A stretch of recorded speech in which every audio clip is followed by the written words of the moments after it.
So one of the very powerful research around this topic of how beliefs affects our reality is placebo effect. And there are many research done around this topic, and one of the research that is done by a Howard professor, a medical professor, was that he brings some women who were pregnant, who were in the early stage of the pregnancy, and there are some symptoms that a woman go through when they are in the early stage of pregnancy, things like nausea, vomiting, these kind of things, and they are very uncomfortable, of course. So the doctor brought some of these women who were in the early stage of pregnancy, and then he gave her some. Then he gave them some medicine, some pills, and then he said, "These pills are extremely powerful. They are very strong, and they can very easily cure your vomiting." Right. So that, in a way, that he said, like these pills can effectively cure your vomiting problem in the pregnancy. Right. We have tested it; it works. And then he gave these pills to women, and then he sent them back home, and then he tested them back again after some time. And what he found was that the woman stopped vomiting, right? And of course the pill was not really any kind of a powerful pill, it was just the sugar pill.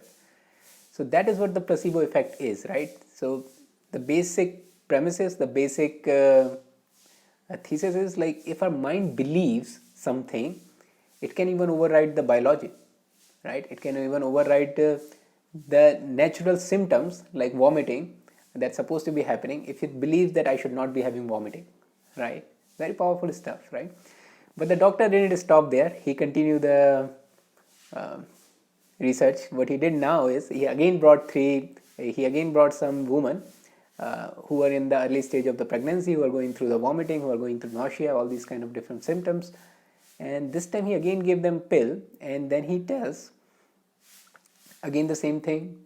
These pills are very powerful. They're going to stop your vomiting issue altogether. We just researched it. Very strong pills, right? Give to the woman, and then send the woman back home. And then again he tested them again, right? But the difference this time is, the pill that he gave was not a sugar pill. The pill he gave was actually the pill which can induce the vomiting, right? The kind of pill we take when we are having food poisoning to vomit something, right? In a very small dose, of course. I don't know how they are allowing these kind of research, but he gave them the pill in a very small dose, which are being used for food poisoning, right? So that people can vomit, to the people who are already vomiting. And then he tell them that you're supposed to be getting better by having this pill. And again he did the research, and he found, like, again women stop vomiting. But this time it's not just they are stopping their natural inclination of vomiting or whatever, but also like a externally induced vomiting symptoms, right? The thing that's supposed to make them vomiting, it even override that, right? So these beliefs are very powerful. Like, what things that we can end up believing about ourselves or believing about certain things are very strongly affecting our biology, physiology, psychology, everything, right? They are very powerful things. We have to be careful with them. So this, in fact, I have a friend who is a doctor, and he was telling me, look, Nitesh, this most of these pills are anyway placebo. People don't know that. It doesn't mean like the medical intervention is not helpful. Of course it is helpful, but he's saying, like, for a small thing, most of these pills are actually placebos, basically. Yeah. So basically what the research is saying is that, of course, these medical intervention, they help, but there's something else going on, right? The power of the mind to affect the body is very strong, right? The power of these beliefs that can even override the biologies are very strong, and we need to be considerate about them, right? We need to be, it cannot be like we are just mindlessly eating all the junk beliefs that people are feeding around us, right? We have to be careful, and we have to be selective of what we want to believe, what we don't want to believe, because they are running our life, right?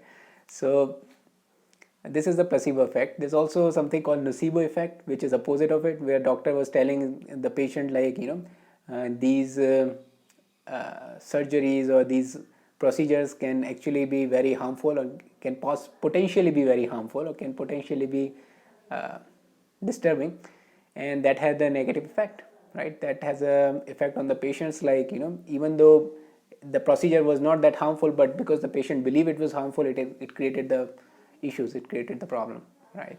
So it goes both ways.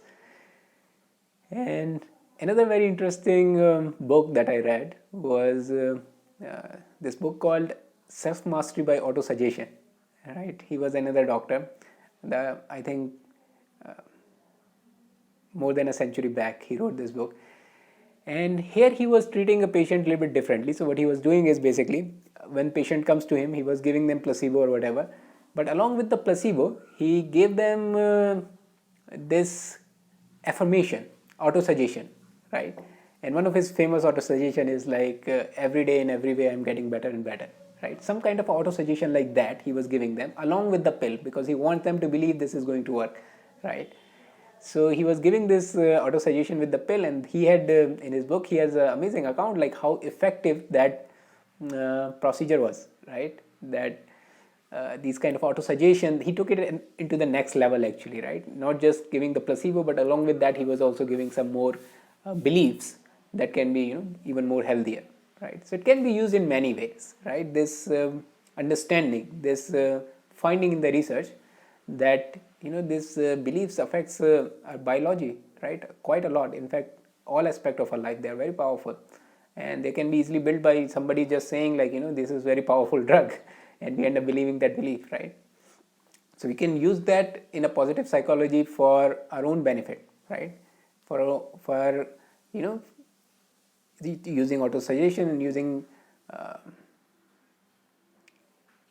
different ways. If we understand this, we can use it in a different ways, right? We can expose ourselves for a better quality of information, or we can use auto suggestion and all these things if we understand how this placebo works for us, right? Very powerful stuff. Again, another research people did about these Olympic athletes, right? Now Olympic athletes are mostly very well trained to their peak, right? They're not in the Olympics, they are not somebody, they have given their best, they are on a very optimal physical conditioning, right? And they found eventually what makes a difference about like who is going to win and who is not going to win, given that they are on their peak level, is the belief in themselves, right? If a person really believes that he can do it, then he will be able to do it. Then there is a more chances. It's not a guarantee, but there are more chances, like 40 or 60% chance they come up with something like a figure. But there's more chances for him to win if he has a belief in himself, right? If he has this confidence in himself, right? Even though both of them are equally physically peakly strong, but belief makes the difference there also, right? And again, this is not something like either or all kind of thing. It's one of the variables that can be very useful in our to live a better quality of life. We can use this particular understanding to implement in a different areas, right? When we are talking to other people, instead of giving them nocebo, we can at least give them placebo if we have to tell them something, right? It can be used in the parenting and a lot of different stuff, right? Powerful research, how the belief affect our reality.